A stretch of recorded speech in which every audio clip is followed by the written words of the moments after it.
Hello dear students, आज हम लोग इलेक्ट्रोकेमिस्ट्री यानी क्लास 12th का जो थर्ड चैप्टर है इलेक्ट्रोकेमिस्ट्री, आज उस चैप्टर से हम लोग एक नई टॉपिक को डिस्कस करने जा रहे हैं और उस टॉपिक का नाम है मोलर कंडक्टेंस और इक्विवेलेंट कंडक्टेंस। और उसी में से हम लोग उसी टॉपिक के बीच में सेल पोटेंशियल को भी समझेंगे, ठीक है ना।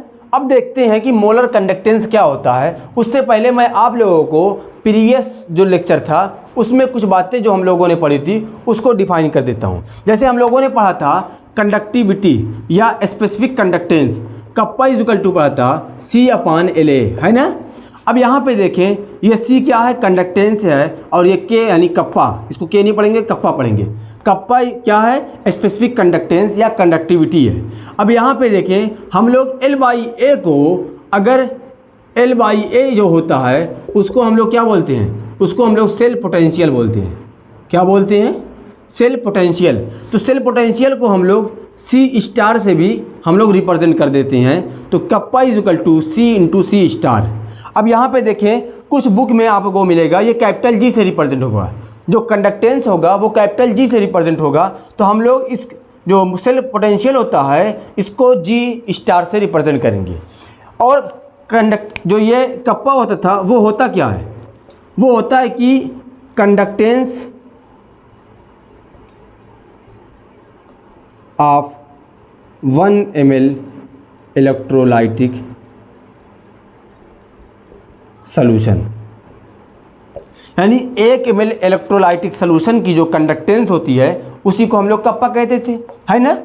अब यहाँ पे हम लोग आज पढ़ने जा रहे हैं मोलर कंडक्टेंस। तो पहले इसकी डेफिनेशन देख लेते हैं। इसकी definition,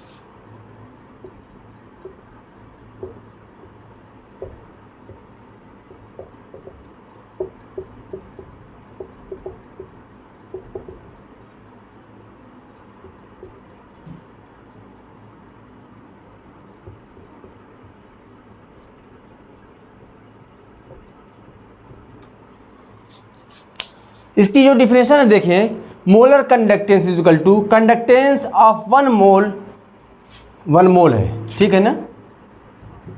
1 mole electrolytic solution is known as molar conductance. Definition क्या कह रही है कि जो मोलर कंडक्टेंस होती है, कोई ऐसा इलेक्ट्रोलाइटिक सॉल्यूशन जिसमें 1 मोल प्रेजेंट हो, और उस सॉल्यूशन की अगर हम लोग कंडक्टेंस को कैलकुलेट करें तो उस सॉल्यूशन की जो कंडक्टेंस आती है उसको हम लोग मोलर कंडक्टेंस कहते हैं। क्या मैंने कहा कि उसी इलेक्ट्रोलाइट है, इलेक्ट्रोलाइटिक सॉल्यूशन है, उसमें अगर 1 मोल प्रेजेंट है तो उस सॉल्यूशन की जो कंडक्टेंस को हम लोग एक स्पेशल नाम देते हैं मोलर कंडक्टेंस। इसको देखिए रिप्रेजेंट करते हैं, कैप बनाएंगे और स्मॉल m से रिप्रेजेंट करते हैं। ये हो गया मोलर कंडक्टेंस, ठीक है ना। इस तरीके से इसको रिप्रेजेंट करते हैं। अब इसको समझ लेते हैं कैसे हम लोग इसके फार्मूले को ड्राइव करते हैं। ये बहुत समझना बहुत ज़रूरी है। एक फार्मूला भी मैं डायरेक्ट लिख दूं कि Vm is equal to kappa into V, तो ये भी एक फार्मूला बन गया। लेकिन हम लोग ऐसे समझेंगे तो बस ये रटने वाली बात हो गई। हमको रटना नहीं है, हमको पूरा कंसेप्ट लेना है ताकि पूरी हर एक बात क्लियर रहे। आगे देखें क्या होता है, हम लोग एक कोई कंटेनर ले लें और इस कंटेनर में हम लोग कोई सॉल्यूशन रख दें, ठीक है ना। अब इस सॉल्यूशन में जो ये क्या होगा, ये इलेक्ट्रोलाइट होगा, इलेक्ट्रोलाइटिक सॉल्यूशन होगा कोई। अब इसमें देखें जो इसकी मोलैरिटी होगी यानी कैपिटल M, वो क्या होगी, वो गिवन होगी। मोलैरिटी इस सॉल्यूशन की गिवन होगी। और इसमें मोल कितने हैं, मोल 1 है ना। मोल कितने हैं, 1 मोल है। हमको अगर इसका वॉल्यूम कैलकुलेट करना हो तो क्या होगा, अगर हमको इसका वॉल्यूम कैलकुलेट करना होगा तो हमको कुछ ना कुछ करना होगा ताकि हमको इसका वॉल्यूम गिवन है। और हम लोग जानते हैं जब किसी भी सॉल्यूशन की हमको मोलैरिटी गिवन हो और उसके मोल को हमको पता हो तो उस सॉल्यूशन का हमको वॉल्यूम बहुत ही इजीली वे में हम लोग निकाल सकते हैं। जैसे मोलैरिटी का फार्मूला होता है कि capital M is equal to number of solute, number of mole of solute, क्या होगा, number of mole of solute upon volume litre. क्या होगा, number of mole of solute upon volume litre. ये किसकी, ये जो पूरा फार्मूला है, ये मोलैरिटी का आया है। यहाँ से हम लोग वॉल्यूम कैलकुलेट कर सकते हैं ना, तो मोल कितना है, क्योंकि हम लोग मोलर कंडक्टेंस को पढ़ रहे हैं, तो जो मोल आएगा वो 1 मोल होगा, क्योंकि हमने डिफिनेशन में ही देखा है कि 1 मोल इलेक्ट्रोलाइटिक कंडक्शन है। तो V को ऊपर लेके जाएं तो क्या आएगा, 1/m, यही आएगा, है ना, 1/m। और हम लोग जानते हैं कि ये जो वॉल्यूम है वो किस में है, किस में है, वो लीटर में है, जबकि हम लोगों ने कंडक्टेंस, जो स्पेसिफिक कंडक्टेंस है या कंडक्टिविटी है, उसमें पढ़ा है कि 1 ml इलेक्ट्रोलाइट है ना। तो उसी के रेस्पेक्ट में पढ़ रहे हैं। कोई ऐसा कंडक्टेंस जिसमें जो सोल्यूशन का जो कंडक्टेंस होगी वो 1 मोल अगर इलेक्ट्रोलाइट है तो उसका क्या होगा, कंडक्टेंस को हम लोग मोलर कंडक्टेंस कहते हैं। यही पढ़ा है हम लोगों ने। अब इसको देखें, अगर हम लोग इसको लीटर में चेंज कर, ml में चेंज कर दें तो V ये ml में होगा अपान मोल होगा, क्योंकि ये मोलैरिटी से निकलेगा, मोल अपान लीटर होता है, तो उसको ml में जब चेंज करेंगे तो ये उसकी यूनिट है। यूनिट लिखने का मकसद इसलिए है ताकि हम लोग इसकी यूनिट भी डिफाइन करेंगे, ठीक है। अब हम लोगों ने यहाँ तक देख लिया कि V = 1000/m, यही हम लोगों ने पढ़ा है, 1000/m। अब हम लोग जानते हैं कि जो कप्पा होता है वो 1 ml इलेक्ट्रोलाइटिक सोल्यूशन की कंडक्टेंस होती है, तो हम लोग लिख सकते हैं कि 1 ml इलेक्ट्रोलाइटिक सोल्यूशन कंडक्टेंस क्या होगी, वो होगी K, यही होगी, है ना भाई। हम लोग को यहाँ पे देख सकते हैं कि conductance of 1 ml electrolytic solution क्या होती है, कप्पा होती है। तो यहाँ पे वॉल्यूम कितना है, 100/m है ना, 1000/m है, 1000/m सोल्यूशन की कंडक्टेंस जो होगी वो कितनी होगी, तो क्या होगा, कप्पा इंटू 1000/m, यही होगी। अब यहाँ पे देखें ये किस सोल्यूशन की है, 1000/m है। 1000/m सोल्यूशन की जो वॉल्यूम का सोल्यूशन है उसकी जो कंडक्टेंस है वो कप्पा इंटू 1000/m, यही है। और हम लोग जानते हैं जो 1000/m है वो किस में, ml में है, और इसी को हम लोग वॉल्यूम, और ये वॉल्यूम जो हम लोगों ने कैलकुलेट किया था वो मोलर कंडक्टेंस के लिए है। तो यहाँ पे हम लोग लिख सकते हैं कि Vm नहीं, ये इसको हम लोग कैप m पढ़ेंगे, इंटू 1000/m। यहाँ से देखें हम लोगों ने एक फार्मूला बना लिया किसका, मोलर कंडक्टेंस का, कि कैप m = कप्पा अपान 1000/m। यहाँ से हम लोग इसका फार्मूला पता है। अब देखें, अगर मैंने जो ये फार्मूला स्टार्टिंग में लिखा था यहाँ पे जो हम लोगों ने फार्मूला पढ़ा था, molar conductance = kappa into V, अगर हम लोग वॉल्यूम को चेंज कर दें तो यहाँ से हम लोग क्या कर सकते हैं कि cap m = kappa into 1000/m, ठीक है ना। ये क्योंकि जो ये वॉल्यूम आया है इसी की वैल्यू जस्ट यहाँ पर पुट कर दें, तब भी तो हमारा एक फार्मूला यहाँ पे बन सकता है। जो फार्मूला हम लोगों ने यहाँ पे ड्राइव किया था वही फार्मूला हमारा यहाँ भी आ गया। तो दोनों मेथड है, आप लोग इसका स्क्रीनशॉट ले लें या अपनी कॉपी पर नोट कर लें। अब हम लोग देखें जो एक और टाइप का कंडक्टेंस है, और उस कंडक्टेंस का नाम है इक्विवेलेंट कंडक्टेंस। क्या नाम है, इक्विवेलेंट कंडक्टेंस। देखिए जैसे हम लोगों ने पीछे पढ़ा था मोलर कंडक्टेंस, वहाँ पे क्या पढ़ा था कि अगर इलेक्ट्रोलाइट में 1 मोल प्रेजेंट हो तो उस कंडक्टेंस को हम लोग मोलर कंडक्टेंस कहते हैं। उसी तरीके से अगर इक्विवेलेंट कंडक्टेंस की बात हो रही है, यानी किसी इलेक्ट्रोलाइटिक सोल्यूशन में अगर 1 इक्विवेलेंट प्रेजेंट हो, यानी इक्विवेलेंट की जो मात्रा हो वो 1 हो, तो उस कंडक्टेंस को हम लोग क्या बोलेंगे, इक्विवेलेंट कंडक्टेंस बोलेंगे। तो इसकी डेफिनेशन लिख लेते हैं पहले, उसके बाद इसको समझते हैं जैसे हम लोगों ने मोलर कंडक्टेंस को समझा। इसकी डेफिनेशन क्या होगी, conductance of 1 equivalent electrolytic solution. अगर किसी इलेक्ट्रोलाइटिक सॉल्यूशन का 1 इक्विवेलेंट प्रेजेंट हो तो उसी कंडक्टेंस को हम लोग इक्विवेलेंट कंडक्टेंस कहेंगे, है ना। अब देखें हम लोग इसको रिप्रेजेंट, जैसे हम लोगों ने मोलर कंडक्टेंस को कैप m से रिप्रेजेंट कर दिया, उसी तरीके से हम लोग इसको कैप EQ से रिप्रेजेंट करते हैं, ठीक है ना। जैसे वहाँ पे समझा था, हम लोग एक कोई कंटेनर ले लेते हैं, इसमें हम लोग कोई सोल्यूशन भर देते हैं, यानी इलेक्ट्रोलाइट भर देंगे, ठीक है। और इसकी हमको नॉर्मेलिटी गिवन होगी। क्या गिवन होगी? नॉर्मेलिटी। अच्छा, नॉर्मेलिटी देखिए, वहाँ पे मोलर कंडक्टेंस की बात थी तो इसीलिए मोलैरिटी गिवन थी। यहाँ पे नॉर्मेलिटी, यानी जब इक्विवेलेंट की बात होती है तो हमेशा नॉर्मेलिटी की बात होती है, तो यहाँ पे नॉर्मेलिटी गिवन है। और इसमें जो सोल्यूशन का मोल है वो सोल्यूशन का इक्विवेलेंट है, वो कितना होगा? इक्विवेलेंट 1 होगा। ये कोई इलेक्ट्रोलाइटिक सोल्यूशन है, ठीक है ना।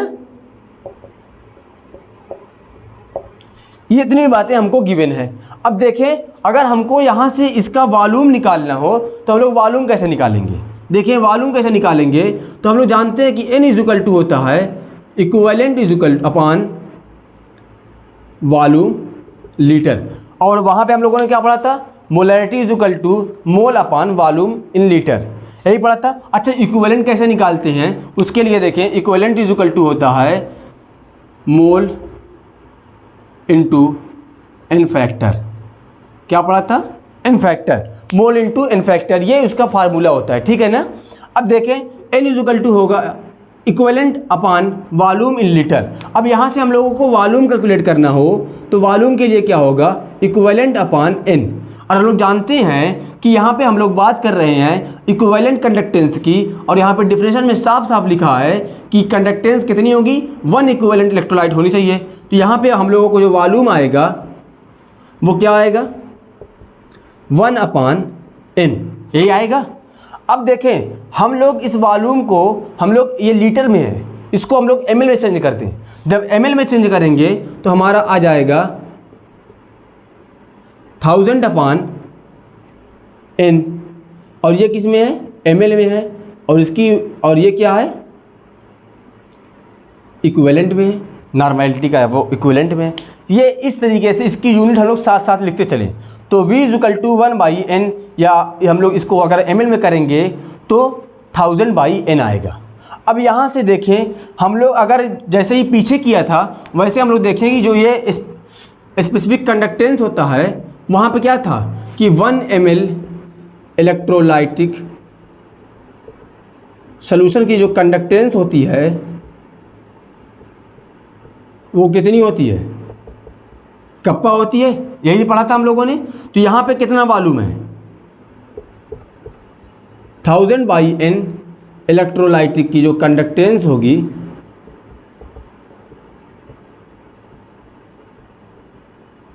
वो कितनी होगी? Kappa into 1000/n equal to, यही तो आएगा 1000/n equal to kappa into 1000/n। यही तो यहाँ पे 1 ml के लिए है, 1 ml इक्वल टू कप्पा था। यहाँ पे कितना वॉल्यूम है? 1000/n है, तो कप्पा इंटू 1000/n। अब यहाँ पे देखिए हम लोग क्या कर सकते हैं, ये क्या है? 1000/n है वो वॉल्यूम, वो उसका वॉल्यूम गिवन है, और वॉल्यूम किसका है? हम लोग ml में कैलकुलेट कर रहे हैं और इक्विवेलेंट के रिस्पेक्ट में कर रहे हैं। तो यहाँ पे क्या हो जाएगा? Equivalent conductance. और हम लोग इसको रिप्रेजेंट कैसे करते हैं? Cap equivalent is equal to kappa into 1000/n। देखिए यहाँ पे भी एक फार्मूला आ गया। क्या फार्मूला है? 1000/n इंटू कप्पा, यही है ना। अब यहाँ पे देखें, हम लोगों ने यहाँ पे फार्मूला लिखा है। देखें दोनों में डिफरेंस क्या है? देखें यहाँ पे molar conductance is equal to kappa into 1000/m, और यहाँ पे equivalent conductance is equal to kappa 1000/n। देखिए यहाँ पर मोलैरिटी की बात हो रही है क्योंकि मोलर कंडक्टेंस का बात हो रही थी। यहाँ पे देखें इक्विवेलेंट कंडक्टेंस की बात हो रही है, इसलिए यहाँ पे नॉर्मेलिटी गिवन है। दोनों फार्मूले देखें लगभग सेम है ना। अब यहाँ पे एक बात और समझते हैं, अब इसकी यूनिट क्या होगी? किसकी? इन दोनों की यूनिट क्या होगी? और इसकी यूनिट बहुत इंपॉर्टेंट है। बहुत बार डायरेक्ट क्वेश्चन पूछा गया है कि इक्विवेलेंट कंडक्टेंस या मोलर कंडक्टेंस की यूनिट क्या होती है, ठीक है ना। अब उसको देख लेते हैं। पहले इसकी देखें, यानी मोलर कंडक्टेंस की यूनिट क्या होती है। देखें molar conductance cap m is equal to kappa into 1000/m, यही है। अब देखें कप्पा क्या है?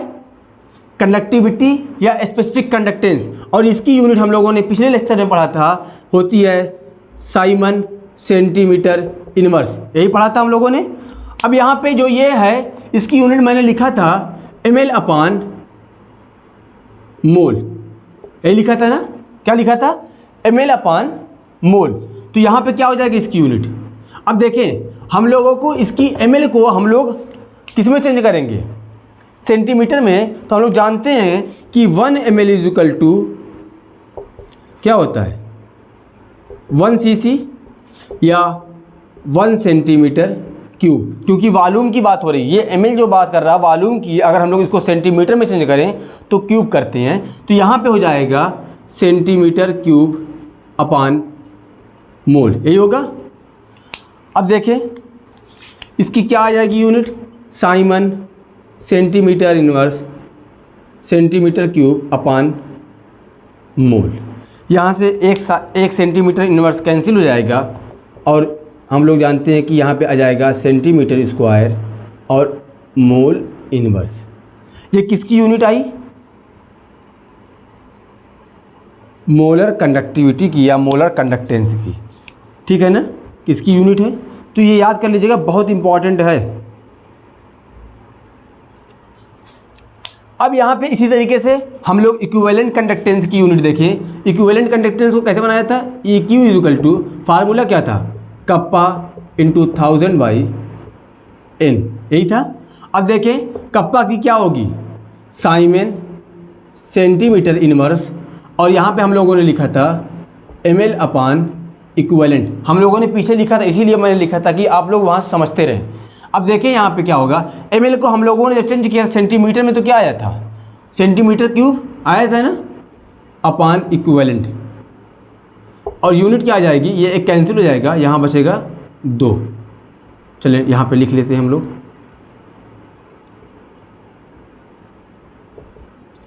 तो ये किसकी यूनिट आई,